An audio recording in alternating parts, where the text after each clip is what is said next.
अस्सलाम वालेकुम viewers, welcome to my channel. Viewers, Ramzan का महीना है और हर घर में आलू प्याज के पकोड़े तो बनाए ही जाते हैं। तो बस आज मैं इसी वजह से आलू प्याज के पकोड़े की रेसिपी लेकर आई हूँ। बहुत ही मज़े की रेसिपी है ये। चलिए स्टार्ट करते हैं। इसके लिए मैंने 3 छोटे साइज़ के प्याज ले लिए। अगर आपके पास दरमियाने साइज़ के प्याज है तो आप 2 ले सकती है। ये मैंने 3 ले लिए हैं।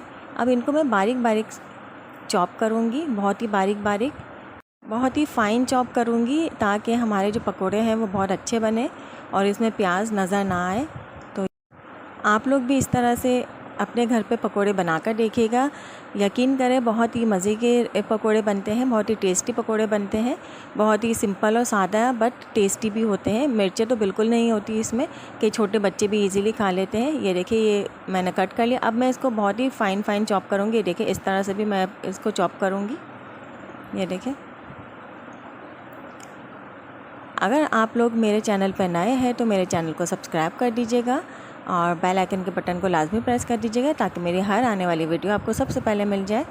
ये मैंने एक दरमियाना साइज़ से थोड़ा सा बड़ा मैंने आलू ले लिया है। इसको मैंने छील लिया है। अब मैं देखिए इसकी कटिंग किस तरह से कर रही हूँ। ये आप लोग देख लीजिए कि आलू की कटिंग भी बहुत ही फाइनली चॉप होनी चाहिए। ये देखिए, ये मैंने स्लाइसिस में कट कर लिया है इसको। अब मैं इसको जैसे फ्रेंच फ्राइज़ के लिए हम कट करते हैं ना, उससे भी बहुत ही बारीक हमें ये देखिए फिंगर चिप्स जैसे होते हैं, बहुत ही बारीक स्टाइल में हमें कट करना है। अब इन सबको एक जगह जमा करके अब मैं इसको इस साइड से इसको बहुत ही बारीक चॉप करूँगी। ये देखिए, इस तरह से आपने आलू को भी चॉप करना है। मोटे मोटे आलू नहीं रखने, नहीं तो वो पकोड़े में कच्चे रह जाएंगे। तो बहुत ही फाइनली आपने चॉप करना है इसको। ये समझ लें कि प्याज और आलू की जो कटिंग होगी वो एक ही साइज़ की होगी तकरीबन। और मैं हर रमज़ान में इसी तरह से पकोड़े बनाती हूँ क्योंकि हमारे घर में सबको इसी तरह से पकोड़े पसंद हैं। आप लोग भी इस तरह से ज़रूर बना के अपने घर वालों को खिलाइएगा। ये आलू की कटिंग कंप्लीट हो चुकी है।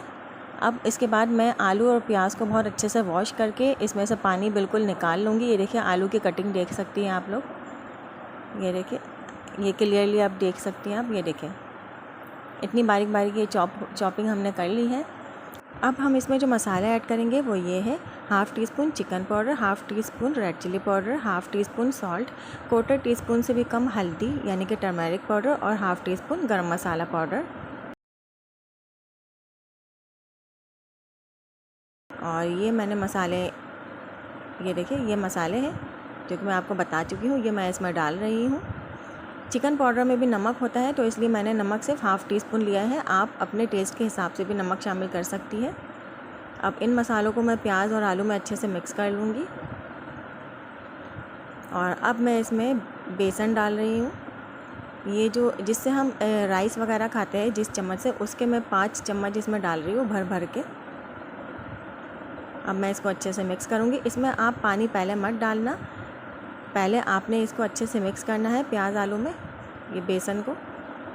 ये देखिए, जैसे मैं बहुत अच्छे से मिक्स कर रही हूँ क्योंकि आलू और प्याज में से भी पानी निकल आता है, तो इसलिए अगर हम पानी पहले डालेंगे तो ये बहुत ही वाटरी टाइप का लिक्विड बन जाएगा। तो हमें बहुत ज़्यादा पतला नहीं करना है इसको, बस बहुत थोड़े से मिकदार में पानी हमें डालना है। ये देखिए, इस तरह का पेस्ट ये तैयार हो जाएगा। और अगर आप 1 घंटे के लिए रख देंगे इसको कम से कम, तो ये बहुत अच्छा सा ये हमारे पास ये पेस्ट बन जाएगा। मैंने तो 3 घंटे के लिए रखा था। अब मैं इसमें 1 से 2 खाने के चमचे हरा धनिया शामिल कर दूँगी, बारीक कटी हुई हरा धनिया। अब मैं इसको, अगर आप चाहो तो जल्दी है बहुत तो 1 घंटे के लिए रख लें, नहीं तो अगर आपके पास टाइम है तो आप 3 घंटे के लिए भी इसको रख सकते हैं। मैंने इसको 3 घंटे के लिए छोड़ दिया था। अब यहाँ देखिए, मैंने ऑयल गरम कर लिया है और इसमें बहुत ही छोटे साइज़ में मैं इस मिक्सचर को डाल दूँगी। याद रखिएगा, ऑयल बहुत ज़्यादा गरम ना हो वरना पकोड़े डालते ही इसमें ये जल जाएंगे और बहुत ही जल्दी से ये ऊपर से काले हो जाएंगे और अंदर से कच्चे रह जाएंगे। तो आप फ्लेम आपने मीडियम टू लो ही रखना है। और ये देखिए, एक साइड से ये कलर चेंज हो गया है। अब मैं इसकी साइड चेंज कर दूँगी जो मैंने पहले डाले थे उनका कलर थोड़ा डार्क हो रहा है, तो उनको मैं पकने के बाद पहले निकालूंगी, बाकी पकौड़ों को मैं बाद में निकालूंगी। अब ये देखिए, जहाँ आपको लगे कि इसका कलर थोड़ा चेंज हो रहा है, आप इसकी साइड चेंज कर ले ताकि दूसरी साइड से भी एक जैसा कलर आ जाए इनका। ये देखिए, 2 ये पहले डाले थे तो इनका कलर बहुत अच्छा आ गया, ये पक चुके हैं अच्छे से अंदर से, तो ये मैंने निकाल लिए हैं। अब बाकियों को मैं साइड चेंज कर करके इनको मज़ीद और थोड़ी देर पकाऊंगी। जब कलर एक जैसा हो जाएगा सबका, तो अब मैं इसके बाद मैं इनको निकाल लूँगी। और इसी तरह से बाकी पकौड़ों को भी हमें फ्राई करना है ना। बहुत इजी रेसिपी। तो आप लोग भी ये रेसिपी ट्राई कीजिए और मुझे कमेंट सेक्शन में कमेंट करके बताइए कि आप लोगों को ये रेसिपी कैसी लगी। और ये देखिए, लास्ट में ये एक रह गया है, इसको भी अच्छे से मैं फ्राई करके अब मैं इसको भी निकाल लूँगी।